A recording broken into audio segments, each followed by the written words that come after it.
গৌৰীপুৰত বিপদগামী লোকৰ বিৰুদ্ধে ডাঙৰ সিদ্ধান্ত মুছলিম সমাজৰ।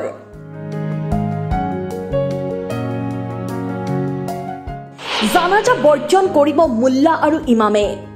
ড্ৰাগছ বিক্ৰেতা আৰু সেৱন কৰা লোকৰ বিৰুদ্ধে মুছলিম সমাজৰ ডাঙৰ সিদ্ধান্ত। ড্ৰাগছ বিক্ৰেতা আৰু ড্ৰাগছ সেৱন কৰা লোকসকলৰ মৃত্যুৰ পিছত জানাজা বৰ্জনৰ সিদ্ধান্ত মছজিদৰ মুল্লা আৰু ইমাম সমাজৰ।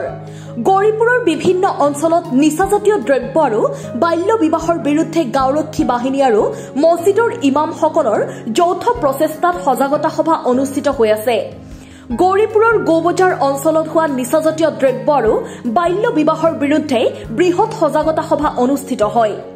হাজাৰ হাজাৰ মানুহ সভাত উপস্থিত থাকি নিচাজাতীয় দ্ৰব্য বিক্ৰী কৰা ব্যক্তিৰ বিৰুদ্ধে অভিযান চলোৱাৰ সিদ্ধান্ত লয়। সভাত উপস্থিত থাকে গৌৰীপুৰ থানাৰ ভাৰপ্ৰাপ্ত আৰক্ষী বিষয়া আৰু বিভিন্ন বিশিষ্ট ব্যক্তিৰ লগতে বিভিন্ন মছজিদৰ ইমামসকল।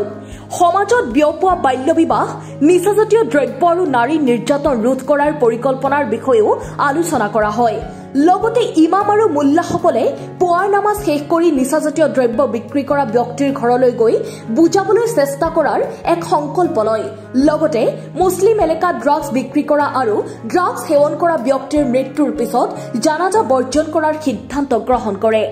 এইটো সজাগতা সভা গাঁওৰক্ষী বাহিনীবিলাক ড্ৰাগছ, নাৰী নিৰ্যাতন, বাল্য বিবাহ এইবিলাক নিবাৰণৰ অৰ্থে সজাগতা সভা এইটো যেহেতু সমাজত এটা বৃদ্ধি ৰূপে দেখা দিছে, এইটো নিৰ্মূলৰ অৰ্থে চৰকাৰে যিটো প্লান লৈছে এইটো আমি জনসাধাৰণে স্বাগতম জনাইছোঁ।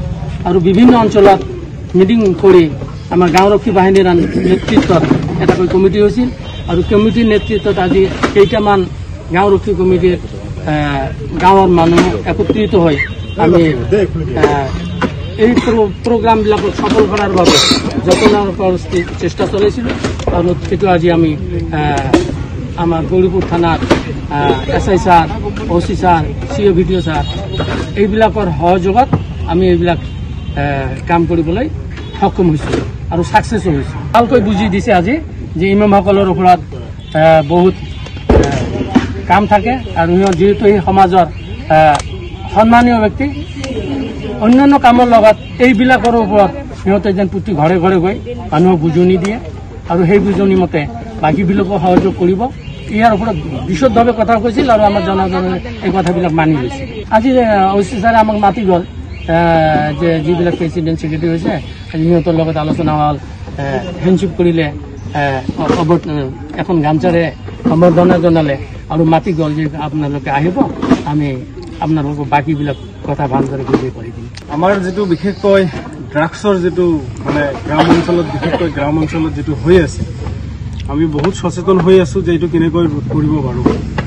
আৰু আমাৰ গাঁৱৰ পৰা আমি এনেকুৱা সিদ্ধান্ত লৈছোঁ, লাগিলে আমি জানাজাৰ পৰ্যন্ত বন্ধ কৰি দিম।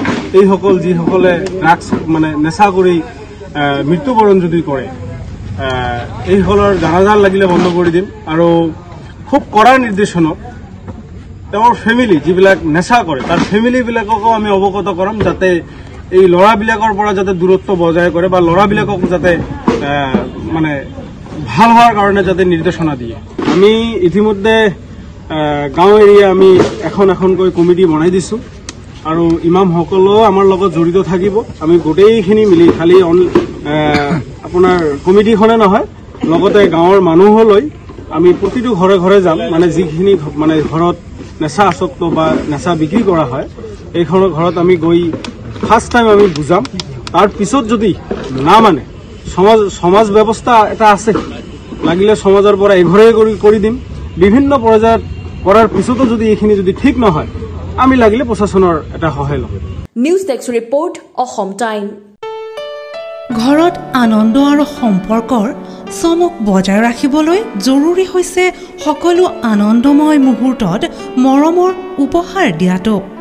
সেইবাবে মধুশ্ৰী জুৱেলাৰ্ছে আনিছে সকলো ৰঙীন ক্ষণৰ বাবে বিশেষ গহনা। হীৰাৰে হওক, সোণৰে হওক বা ৰূপৰে হওক, শ্ৰেষ্ঠ ডিজাইনছ আৰু হলমাৰ্কযুক্ত গহনাই ৰাখে সম্পৰ্কক নিখুঁত।